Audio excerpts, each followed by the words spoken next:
মানুষ মারা যাওয়ার পর সে যদি জাহান্নামী হয়, আল্লাহ নবী বলেন তার কবরে আগুন জ্বলতে থাকে, আর ওই আগুন ওই মানুষটা দেখতে পায় যারে যে মারা গেছে, যারে এখানে রাখা হবে, কেউ দেখে না, কিন্তু সে তার কবরের আগুন দেখতে পায়। মায়ার নবী দয়ার নবী বলেন, আয়েশা জানোনি একজন মানুষের জীবনের সবচেয়ে বড় অসহায় সময়টা কোনটা? আল্লাহ নবী কয়, আয়েশা সবচেয়ে বড় অসহায় হলো যখন বাবা নিজে দেখে মারা যাওয়ার পর, যখন নিজে দেখে তার কবরে আগুন, আর সন্তানরা দেখে না, সন্তানরা তার লাশটা নিয়ে কবরের আগুনের মধ্যে রাখার জন্য রওনা দেয়। তখন বাবা রোটে কান্দে আর কয়, বাজার নিস না, নিস না, আমার এই জায়গায় রাখিস না। বাবা তোরা কেউ দেখো না, আমি দেখতেছি, আমি দেখতেছি আমার কবরে আগুন, সাপ, এ আমার নিস না, কই নেও, তোমরা কই নিয়ে যাও। এইভাবে কান্না করে, কেউ শুনে না তার কান্না, কেউ শুনে না। আল্লাহ নবী কয় এই সময়টাই হলো মানুষের জীবনের সবচেয়ে বড় অসহায় সময়। কেউ শুনলো না, কিন্তু কেউ তার কথা বুঝলো না, কেউ তার কথা শুনলো না, তারে জোর করেই সেখানে রেখে দিল। এজন্য ভাইরা বন্ধুরা, মায়ার নবী দয়ার নবী বলেন, আল কবরু রাউযাতুম মিন রিয়াদিল জান্নাহ আও হুফরাতুম মিন হুফারিন নার। হয় তোমার জন্য কবর হবে জান্নাতের বাগান, নয় জাহান্নামের কুণ্ড। যেই মানুষটা দুনিয়া থেকে বিদায় নেয়, এই মানুষটার চোখে আল্লাহ পাক তার কবরের দৃশ্যটা দেখায় দেয়। যদি দেখে আগুন, আগুনও দেখে। যদি তার কবরে হয় জান্নাতের বাগান, সেই বাগানটাও দেখে। সুবহানাল্লাহ, জোরে বল। আমরা মনে করি মানুষ মারা গেলে পরে শেষ না রে যুবক, শেষ হয় না। মানুষ মারা যাওয়ার অর্থ হলো স্থান পরিবর্তন হয়। এজন্য আমরা বলি লোকটা ইন্তেকাল করেছে। আরবিতে ইন্তেকাল শব্দের অর্থই হলো স্থান বদলানো, জায়গা বদলানো। এখানে ছিল, এখন ওখানে গেছে, ছিল মাটির উপরে, গেছে মাটির নিচে। শেষ হয়ে যায় নাই, তার অনুভূতি সব ঠিক আছে, বুঝ শক্তিও ঠিক আছে। কারা কারা তারে কবরে নিয়ে যাইতেছে, এই মানুষগুলারেও সে ভালো করে চিনে। কে কি বলতেছে তাও কিন্তু মুর্দায় শুনে। নবীজি বলেন, সব শোনে, সব বুঝে, কিন্তু জবাব দিতে পারে না, বুঝাইতে পারে না, বুঝাইতে পারে না। এজন্যই এই কবরটা আমার কেমন হবে কেউ জানে না। আল্লাহর ওলি হাকিমুল ইসলাম কারি তয়্যব সাহেব রাহিমাহুল্লাহ বলেন, আমি তার বিবিকে জিজ্ঞেস করলাম, মা একটু কও না তার কি আমল। তখন মহিলা পর্দার ভিতর থেকে বলতেছে, হুজুর তেমন কোন নেক আমল মনে পড়ে না, তবে যদ্দূর মনে পড়ে আমার স্বামী কখনো নামাজ তরক করতেন না, ওয়াক্ত মতো নামাজ পড়ে নিতেন, আর কখনো মিথ্যা কথা বলতেন না, হারাম কাজ করতেন না। আল্লাহর ওলি কয়, অতিরিক্ত কি আমল একটু বলো, অতিরিক্ত কি আমল একটু শোনাও। বিবি বলতেছে, অতিরিক্ত আমল যদ্দূর মনে পড়ে, আমার স্বামী প্রতিদিন ফজরের নামাজ পড়ার পর ওই যে তাকের উপরে দেখেন আল্লাহর কালাম, এই কোরআন শরীফ খানা বের করে কোরআন শরীফের পাতা উল্টাইতেন। পড়তে পারতেন না, পড়া জানতেন না, কিন্তু পাতা উল্টায় উল্টায়া আঙ্গুল বোলায়া বোলায়া কইতেন, আল্লাহ তুমি এই লাইনে যা কইছো আমি সব বিশ্বাস করলাম। পরের লাইনও আঙ্গুল ঘুরাইতেন আর বলতেন, মালিক এই লাইনেও তুমি যা কইছো আমি সব বিশ্বাস করছি। আর চোখের পানির ফুটাগুলি কোরআনের পাতায় পড়তো, শুধু কইতো, মালিক আমার মতো হতভাগা নাই, আমি তোমার কালাম পড়তে জানলাম না, কিন্তু আল্লাহ এই লাইনে তুমি যা বলছো আমি সব বিশ্বাস করি। চোখের পানির ফুটাগুলি কোরআনের পাতায় পড়তো।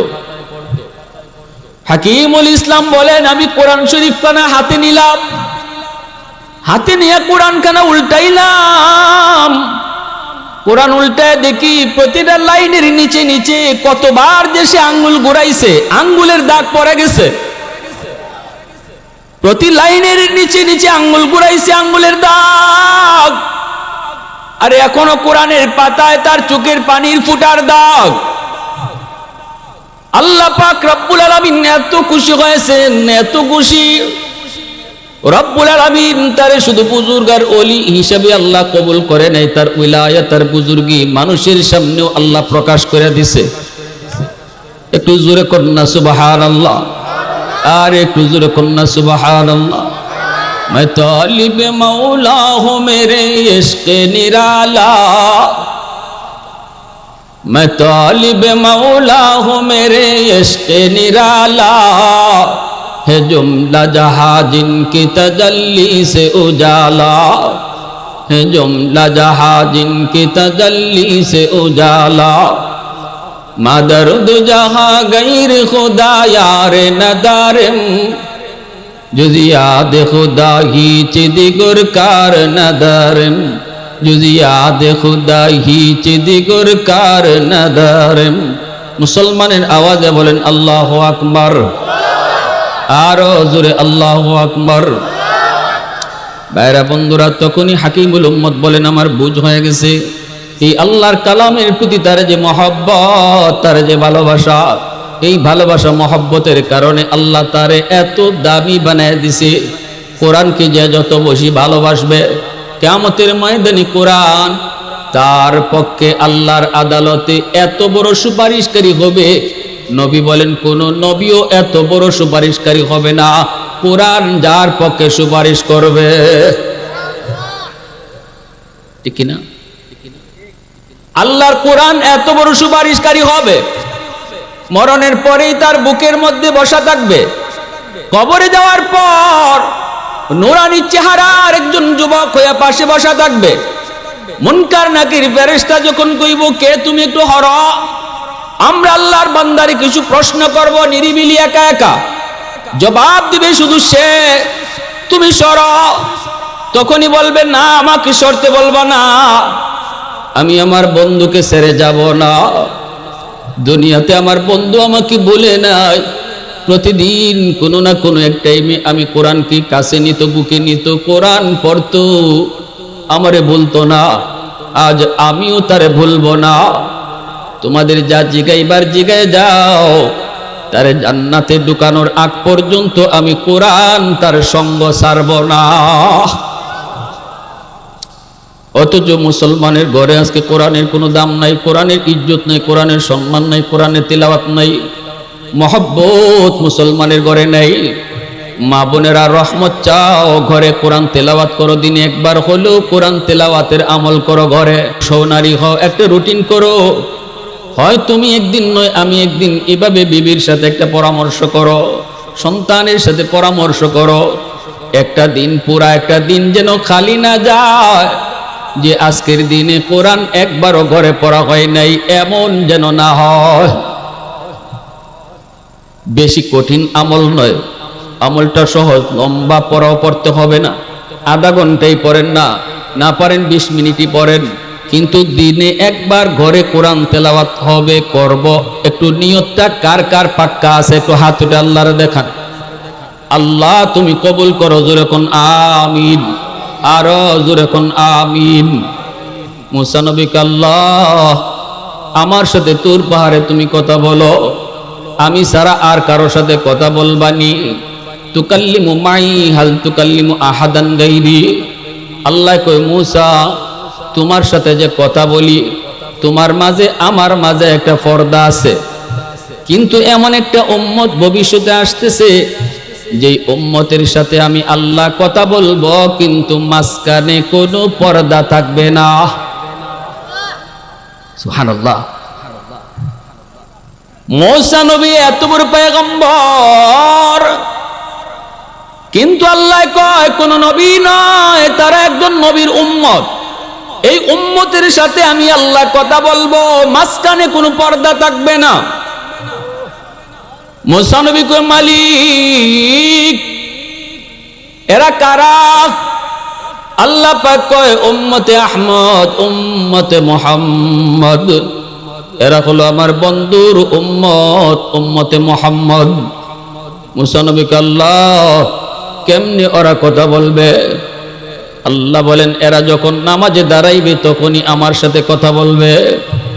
মুসাল্লি ইউনাজি রব্বা, এজন্য নামাজি আল্লাহর সাথে কথা কয়। মুসা নবীকে মালিক বুঝলাম নামাজি তোমার সাথে কথা কয়, কিন্তু তুমি কেমনে কথা কইবা? আল্লাহ কয় যখন এরা কোরআন তেলাওয়াত করব তখন আমি তাদের সাথে কথা বলবো। নামাজি আল্লাহর সাথে কথা কয়, আর কোরআন তেলাওয়াতকারীর সাথে আল্লাহ নিজে কথা কয়। সুবহানাল্লাহ জোরে কর, আর একটু জোরে কর সুবহানাল্লাহ। কোরআনের হক, এ যুবক মনে রাখো, আল্লাহর কালামের হক হলো কোরআন সহি শুদ্ধ করে তেলাওয়াত শিখা। এটা হলো কোরআনের হক। এই সহি শুদ্ধ করে কোরআন যে শিখবে না, কিয়ামতের মাঠে কোরআন কিন্তু তোমার বিরুদ্ধে আল্লাহর আদালতে মামলা দিব। কইবা আল্লাহ আমার হক আদায় করে নাই। এই কোরআন আমি ছিলাম তার ঘরে, কিন্তু কোরআন তেলাওয়াত করা জানতো না। 2 নম্বর হক হলো কোরআন বুঝা পড়া, বুঝার চেষ্টা করা। 3 নম্বর হক হলো কোরআন মতো জীবন চালানো। এজন্য বলতেছিলাম আল্লাহর কালাম এত দামি, এত দামি। আল্লাহ যত বড় তার কালাম তত বড়। আল্লাহর কালামের সাথে যেই সম্পর্ক তৈরি করবে আল্লাহ তারেও সম্মানী বানায় দিবে। সুবহানাল্লাহ জোরে বলেন। আমরা সম্মানী হতে চাই না? কোরআনের সাথে যার সম্পর্ক যত বেশি হইব আল্লাহ কুদরতিভাবে তারে সমাজের মানুষের মাঝে দামি বানায় দিব। কেউ টেরো হইতো না, সাধারণ মানুষ, কিন্তু আল্লাহ তার ইজ্জত বাড়াইতেই থাকবো যদি আল্লাহর কোরআনের সাথে তার সম্পর্ক থাকে। কোরআনের খাতিরে আল্লাহ তার ইজ্জত বাড়ায়। আমার ভাইরা বলতেছিলাম এজন্য আল্লাহর কোরআন দেখলেই সওয়াব। 3 নাম্বার হলো মা বাবার চেহারার দিকে নজর করলেই সওয়াব। তাহলে কয় জিনিসের দিকে তাকাইলেই সওয়াব? ঘরে জুড়ে বলেন কয় জিনিস? মনে থাকবে তো? 1 নাম্বার হলো খানায় কাবা, বাইতুল্লাহ, আল্লাহর ঘর। আল্লাহর ঘর দেখলেই সওয়াব, আল্লাহর ঘর দেখলেই সওয়াব। আরে মহব্বত নিয়ে দিলের সাথে যদি তুমি আল্লাহর ঘর ছবি দেখো, আল্লাহর ঘরের একটা ছবি দেখতেছো, হয়তো তোমার চোখের সামনে আল্লাহর ঘর বাইতুল্লাহ, খানায় কাবা আর ছবিটা পড়ছে, হয় মোবাইলে হোক আর যে কোনো ছবিতে হোক। মহব্বতের সাথে যদি আল্লাহর ঘর কানা তুমি একটু নজর করে তাই আছে মায়ার নজরে দেখো, এটা তো আল্লাহ তোমার আমল নামায় সওয়াব উঠাইয়া দিব।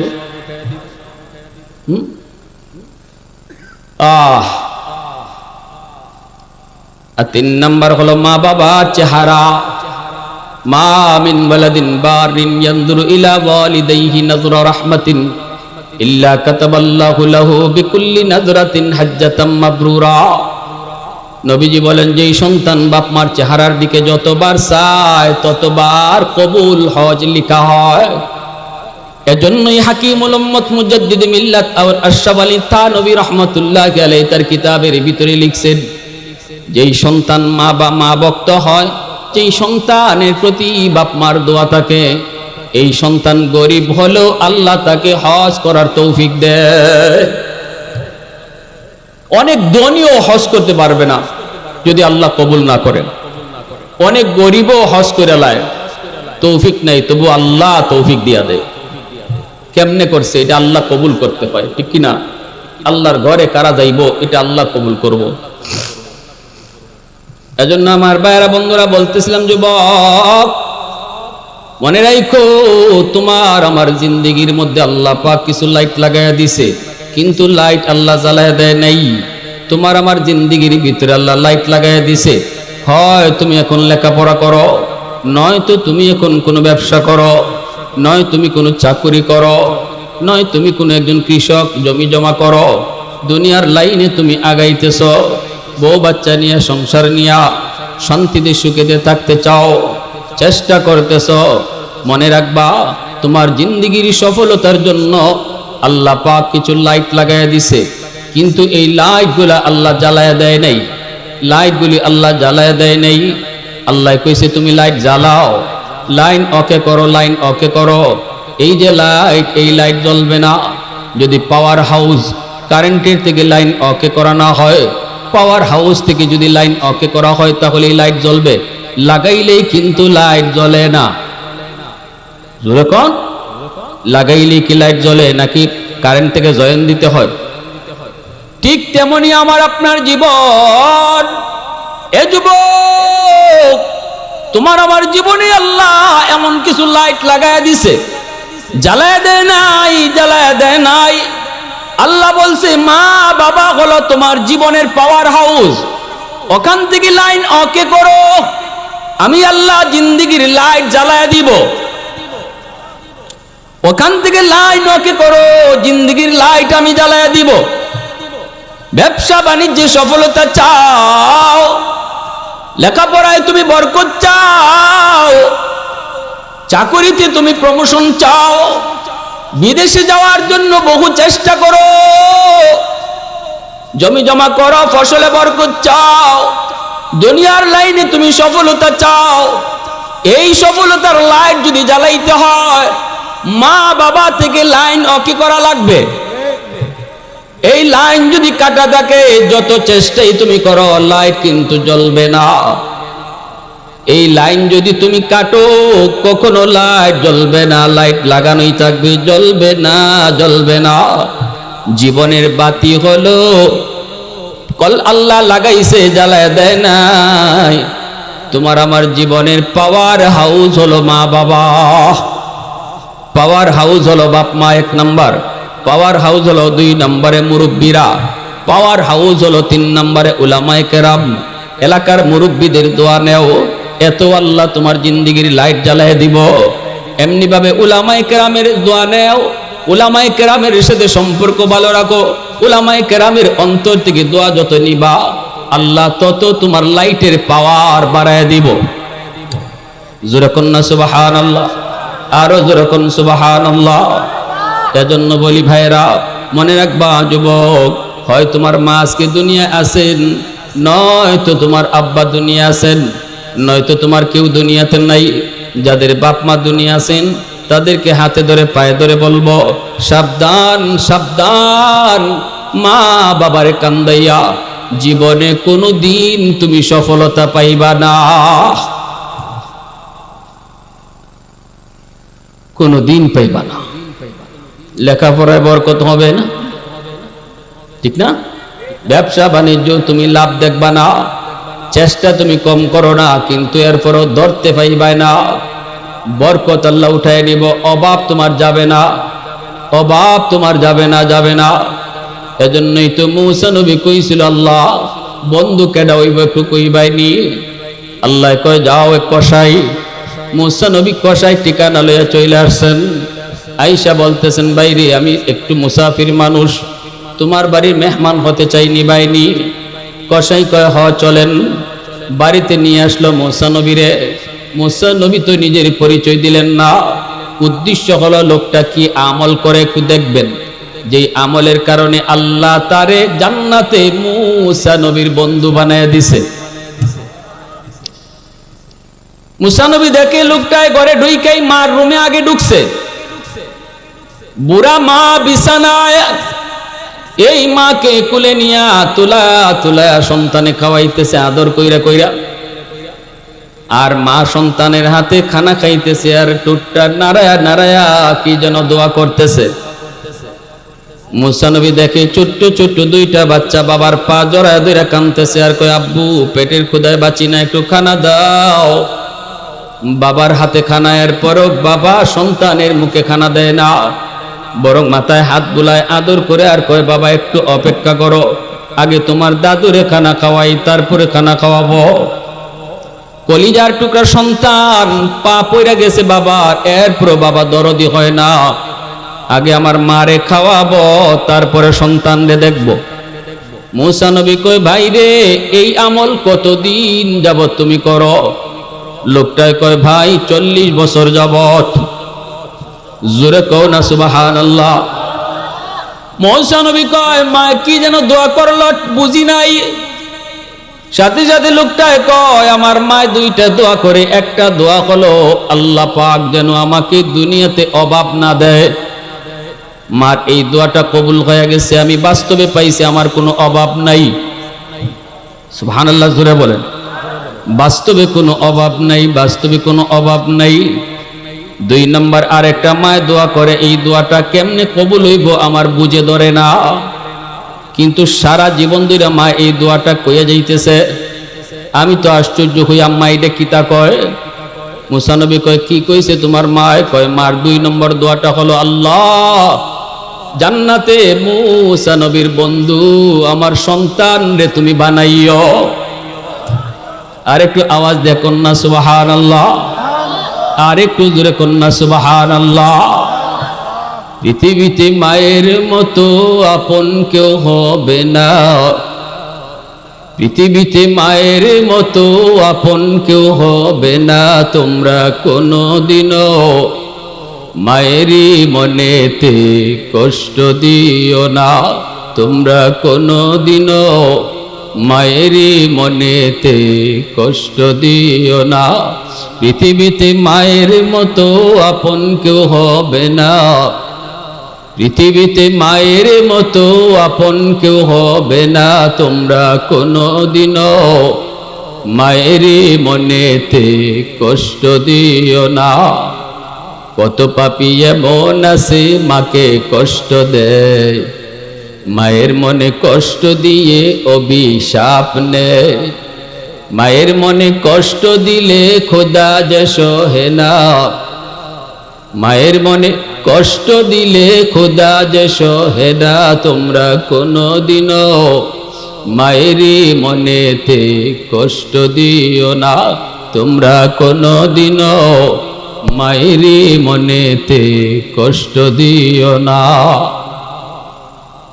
মৌসা নবী কই, ভাই আয় আমার বুকে আয়, আয় ভাই আমার বুকে আয়, আয় আমার বুকে আয়। তোমার মার দ্বিতীয় দোয়াটাও আল্লাহ কবুল কইরা নিছে। আমি আল্লাহর কাছে জানতে চেয়েছিলাম, মালিক জান্নাতে আমার বন্ধু কে হবে? আল্লাহ আমারে তোমার ঠিকানায় পাঠায় দিছে। এখন আমার বুঝ হয়ে গেল, এই মার দোয়ার কারণে আল্লাহ তোমাকে জান্নাতে আমার বন্ধু বানায় দিছে। এজন্য বলি যুবক সাবধান, একটু ভালো করে ইয়াদ কইরো, যতই তুমি আমি খেদমত করি মায়ের, যত খেদমতি করো, নবী কয় কোনদিন মার খেদমতের বদলা হবে না। শিশুকালে যেই মা সন্তানকে খেদমত করলো, সন্তানের সেবা করলো, এই সেবার বদলা কোনদিন সন্তান দিতে পারবে না। এমনকি নবীজি বলেন, সন্তান তার চামড়া দিয়ে যদি মার জুতা বানায়, তবুও মার 1 ফোঁটা দুধের ঋণ শোধ হবে না। সাহাবী বলে, ইয়া রাসূলুল্লাহ, আমার মা আমাকে শিশুকালে যেইভাবে আদর করছে গো নবী, আমি তো মারে এইভাবেই আদর করি, এইভাবেই মার সেবা করতেছি। নবী কই, কেমনে? কয়, আমার মা শিশুকালে আমারে কুলে তুইলা খাওয়াইছে, আমি এখন বৃদ্ধ বয়সে মারে কুলে তুইলা খাওয়াই। মা শিশুকালে আমাকে গোসল করাইছে, আমি মারে নিজের হাতে গোসল করাই। শিশুকালে আমার মা আমার প্রস্রাব পায়খানা নিজের হাতে পরিষ্কার করছে, আমিও এখন বৃদ্ধ বয়সে মার প্রস্রাব পায়খানা নিজের হাতে পরিষ্কার করি। কোন মানুষ রাখি না, বউকে দিয়েও করাই না, আমি নিজে করি। আল্লাহু আকবার জোরে বলেন। আমি আমার মাকে কাঁধে নিয়ে আল্লাহর ঘর বাইতুল্লাহ খানায় কাবা বহুবার তওয়াফ করেছি, মারে কোলে নিয়ে আমি বহুবার আল্লাহর ঘর তওয়াফ করেছি। ওগো নবীজি একটু বলেন বলেন, আমার মার খেদমতের বদলা হলো কি হলো না? আল্লাহর নবী কয়, কোনোদিন হয় নাই, আসমান জমিন তফাত রয়ে গেছে। সাহাবী বলে, ইয়া রাসূলুল্লাহ, কেন হবে না? আমি তো সমানে সমানে সব করলাম, মা যা করতো আমি তো তাই করি, তাহলে কেন বদলা হবে না? নবীজি বলেন, শুনতে চাও কেন হয় না? বলে, ইয়া রাসূলুল্লাহ, শুনতে চাই। নবী বলে, তাহলে শোনো কারণটা কি, কেন হয় না? যদিও দেখতে সমানে সমানে বদলা, কিন্তু মূলত বদলা না, কারণ দিলের হালত তোমার আর তোমার মার সমান না। শিশুকালে তোমার মা যখন তোমার প্রস্রাব পায়খানা পরিষ্কার করত, তখন দোয়া করতো আল্লাহ হাতে তোমার পায়খানা, কিন্তু মা তখন কইতো আল্লাহ আমার সন্তানরে তুমি লম্বা হায়াত দিও। ওই দিন একবারও কয় নাই এই কষ্ট আর কয়দিন, এই পায়খানা আর কয়দিন পরিষ্কার করবো, একদিনও বিরক্ত হয় নাই। বিরক্ত না হলেও দোয়া করেছে আল্লাহ লম্বা হায়াত দিও আমার সন্তানরে, আল্লাহ তুমি বাদশা বানাও, অলি বানাও। কখনো কখনো নিজের হায়াত দিয়াও তোমার হায়াত চাইছে। কত সন্তানের মাথার পাশে বইসা বইসা মায় কান্দে আর কইছে আল্লাহ আমার অসুস্থ সন্তান তুমি বাঁচাও, আমার অসুস্থ সন্তানের হায়াত তুমি বাড়াও, আমি মার হায়াত তুমি নিয়ে যাও।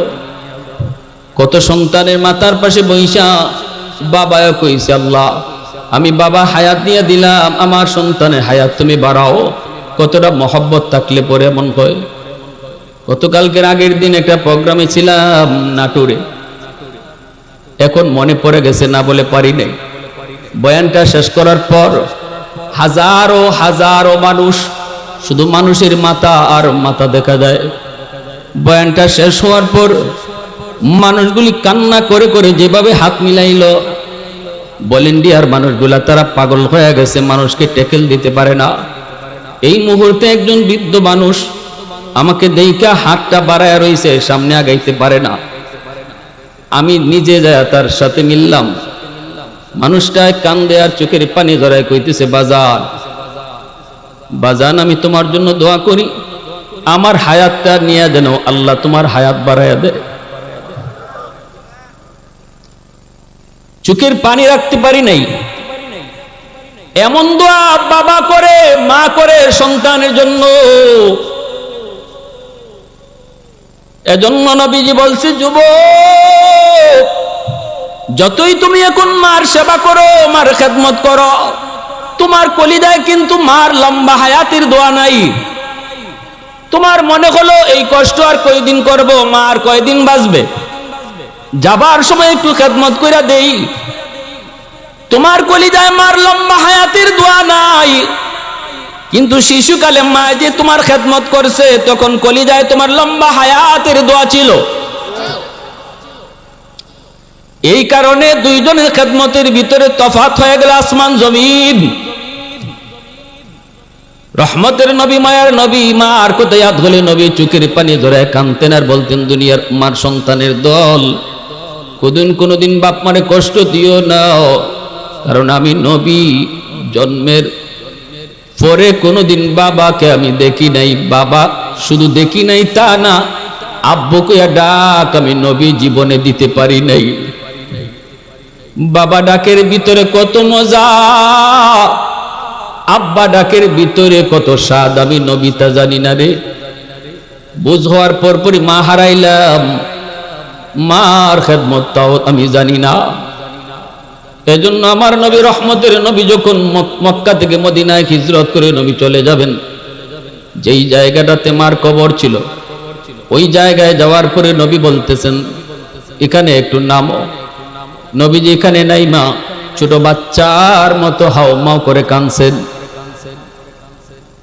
এ যুবক, এজন্য বলি মা বাবার দুনিয়াতে বহুত বড় নিয়ামত মনে করো, রহমতের ছায়া মনে করো না। না, এই মা অসুস্থ হলো তোমার জন্য অক্সিজেন, এই মা অসুস্থ হলো, এই বাবা অসুস্থ হলো তোমার জন্য রহমতের ছায়া। যতদিন মা বাবা দুনিয়া থাকবে তোমার পিছনে বহুত বড় একটা গাইড। এই বাপ মা থাকার উসিলায় আল্লাহ তোমারে আপদ বিপদ থেকে বাঁচাইবে। এজন্যই আল্লাহ মুসা নবীরে কইছিল মুসা এখন থেকে উসে কইসে হাইটো, এখন থেকে সাবধানে পা দিও, কারণ মা দুনিয়ায় নাই, পিছনে আর মার দোয়া নাই, একটু সাবধানে কদম দিও। আল্লাহ কত বড় নিউজটা দিছে তার নবীরে, আল্লাহু আকবার জোরে বলে। এজন্য কদর করো, কদর করো মারে বাবারে, যতদিন পাও ততদিন কদর করো। সাবধান, কলিজায় ব্যথা দিয়ে কথা কইও না। আল্লাহ পাক এজন্যই কইছে ইম্মা ইয়াবলুগান্না ইন্দাকাল কিবারা আহাদুহুমা আও কিলাহুমা ফালা তাকুল লাহুমা উফিন ওয়ালা তানহারহুমা ওয়া কুল লাহুমা কাওলান কারীমা। এজন্য আল্লাহ পাক কইছে যখন বাপ মা বৃদ্ধ হয় তখন মা বাবার দিকে আলাদা নজর রাখো, কারণ বাবা চোখে কম দেখে। নখ কাটতে গেলে বাবায় হয়তো আঙ্গুল কেটে ফেলবে, মুছ কাটতে গেলে হয়তো বাবায় ঠোঁট কেটে ফেলবে। তুমি সন্তান বাবার নখটা কাইটা দিও, মার বাবার মুছটা কাইটা দিও। এর যুবক যতবার মুছ কাটতে গিয়ে বাবার চেহারার দিকে নজর পড়লো, আমার নবী রহমতের নবী কয় ততবারই কবুল হজ তোমারে দেওয়া হলো। নখটা কাইটা দিতেছো, নখ কাটতে গিয়া বাবার চেহারার দিকে নজর তোমার পড়বেই পড়বে, ততবার আল্লাহ তোমার আমল নামায় কবুল হজ উঠে দিবে। এজন্য বলি আল্লাহ পাক বলছে বৃদ্ধ বয়সে সাবধান, বাপ মার দিকে আলাদা নজর রাখো, কারণ বৃদ্ধ বয়স বাপ মা শিশু বাচ্চার মতো হয়ে যায়, কখন কি কয় তা ঠিক থাকে না। এক জিনিস হয়তো বারবার কয়, বিরক্ত হইও না, বিরক্ত হইও না, আহ ও শব্দটা মুখ দিয়ে বের কইরো না, কারণ শিশুকালেও তুমি এক কথা বারবার কইছো, তখনও কিন্তু বাপ মা রাগ করে নাই। বারবার তুমি কইছো, বারবার জিগাইছো, এরপরও বাবা রাগ করে নাই, রাগ করে নাই। হাকিমুল উম্মত তিনি কিতাবের ভিতরে লিখেন, একজন বাবা জোয়ান ছেলেরে নিয়ে বসছে, মেহমান নিয়ে আসে, একজন বাবা জোয়ান ছেলেকে নিয়ে বসছে, দরজার পাশে বসা, গাছের ডালে কা কা কা করে। বাবাই বলতেছে বাজান এটা কিসে ডাকে? ছেলে বলতেছে এটা কাক। বুড়া বাবা চোখে ঠিক মতো দেখে না, কানে ঠিক মতো শুনে না, আবার কয় আব্বা এটা কিসে ডাকে? ছেলে কয় বললাম তো এটা কাউয়া। আবার বাপে কয় বাবা বুঝি না এটা কিসে ডাকে? তখনই ছেলে রাগ কইরা কয় কইলাম না এটা কাউয়া কাউয়া। তিনবারের মাথায় ছেলে রাগ করছে, ঠিক না? কতবার কইতাম? তখনই বাবা ছেলেকে বুকে জড়ায় কান্দে আর কই বাজান প্রথমবারই আব্বাই বুঝছি তুমি যে কইছো এটা কাক, কিন্তু এরপর আমি বারবার কেন জিজ্ঞেসি পরীক্ষা করার জন্য। বাবা শুন, শিশুকালের কথা মনে পড়ে গেছে, এই জায়গাটাতেই তোমাকে নিয়ে আমি আব্বা বসা ছিলাম, গাছের ডালে এইভাবে একটা কাক কাকা করতেছিল, আর তুমি আমাকে বারবার বলতেছিলে আব্বু এটা কিসে ডাকে, আব্বু এটা কিসের ডাক? আমি বলেছিলাম এটার নাম কাক। আবার বলেছিলাম আব্বু এটা কিসের ডাক? আবার বলেছিলাম এটা কাক। আবার বলেছিলাম আব্বু এটা কি? আবার বলেছিলাম কাক। এইভাবে আজও মনে আছে বাবা 10 বার তুমি আমারে জিগাইছো, একবারের জন্য বাবা রাগ করি নাই। প্রতিবার তোমার গালে চুমা দেয়া কইছি এটা কাক, প্রতিবার গালে চুমা দিয়া কইছি এটা কাক, একবারও রাগ করি নাই। এজন্য আল্লাহ কয় সাবধান, বৃদ্ধ বয়সে বাপ মার সাথে রাগারাগি কইরো না, চেতাচেতি কইরো না, চোখ লাল কইরো না। যদিও বাবা মা আজকে বৃদ্ধ শিশু বাচ্চার মতো, তোমার কোনো কথায় বিরক্তি লাগতে পারে, একটা বার মনে রাখো শিশুকালে এমন বহু বিরক্ত করছো, এরপরও বাপ মা রাগ করে নাই।